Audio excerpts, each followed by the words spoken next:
Assalamualaikum warahmatullahi wabarakatuh.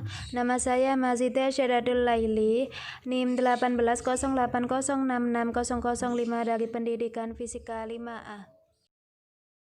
Di sini saya akan menjelaskan tentang media pembelajaran yang telah saya buat, yaitu hukum Archimedes menggunakan articulate storyline, KineMaster, dan Algodo.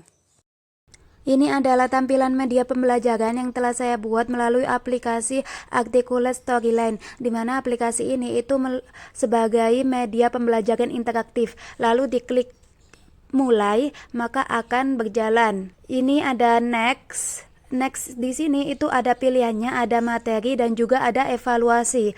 Kalau diklik materi maka akan muncul materi dan juga simulasi. Ini materi dan simulasi melalui video pembelajaran dengan KineMaster.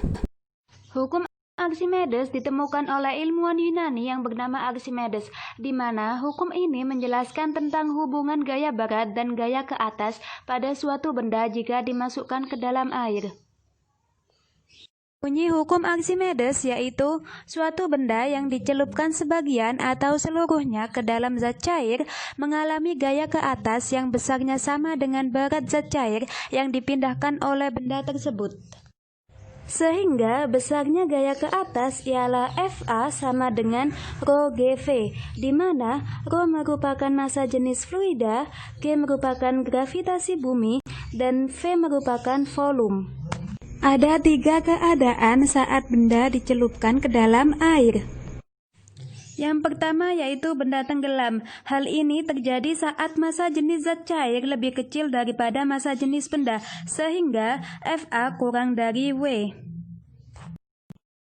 Yang kedua yaitu benda melayang, di mana hal ini terjadi saat massa jenis zat cair sama dengan massa jenis benda, sehingga Fa sama dengan W. Yang ketiga yaitu benda terapung, di mana hal ini terjadi saat massa jenis zat cair lebih besar daripada massa jenis benda, sehingga Fa lebih besar daripada W.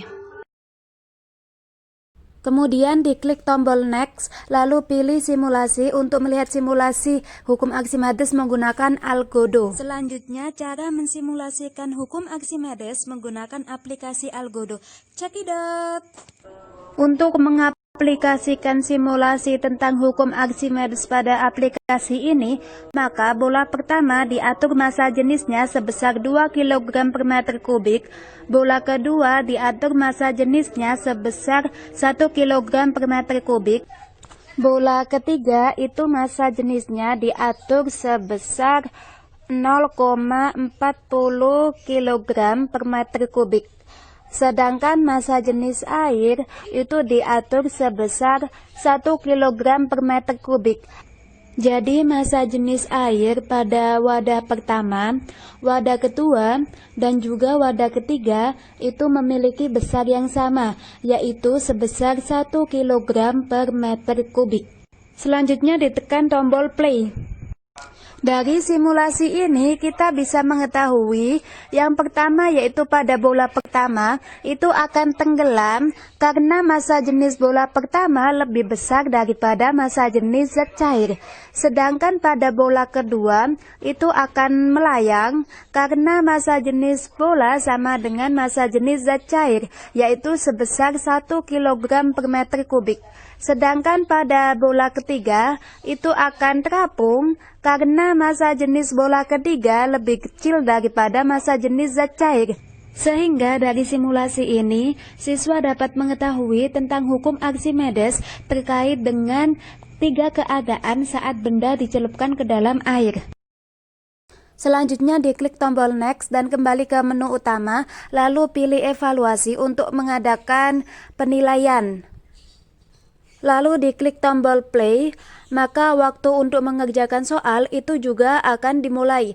Dan di sesi ini, di media pembelajaran ini, itu waktu mengerjakan soal disetting sebesar 30 menit dalam mengerjakan 5 soal. Dan apabila jawaban benar, maka terdapat pemberitahuan akan muncul pada menu tersebut, yaitu jawaban benar seperti itu. Sehingga apabila telah memilih jawaban, maka lalu diklik kirim dan akan tahu tentang jawaban benar atau salah. Dan apabila jawaban salah itu juga ada peringatan bahwa jawaban tersebut itu salah. Sehingga dari evaluasi ini, peserta didik akan mengetahui nilai yang diperoleh saat mengerjakan soal tersebut. Dan apabila lulus, maka ada tulisan "Selamat kamu lulus" dan klik tinjau kuis untuk melihat pembahasan yang ada pada setiap soal tersebut. Dengan evaluasi ini, peserta didik dapat mengetahui skor yang diperoleh saat mengerjakan soal dan juga batas KKM yang harus dicapai saat proses pembelajaran, sehingga peserta didik dapat mengetahui lulus atau tidak dan juga dapat mempelajari tentang pembahasan yang ada. Dan apabila tidak lulus, maka ada tulisan "Maaf ya, kamu belum lulus". Demikian presentasi yang dapat saya sampaikan, kurang lebihnya mohon maaf yang sebesar-besarnya. Wassalamualaikum warahmatullahi wabarakatuh.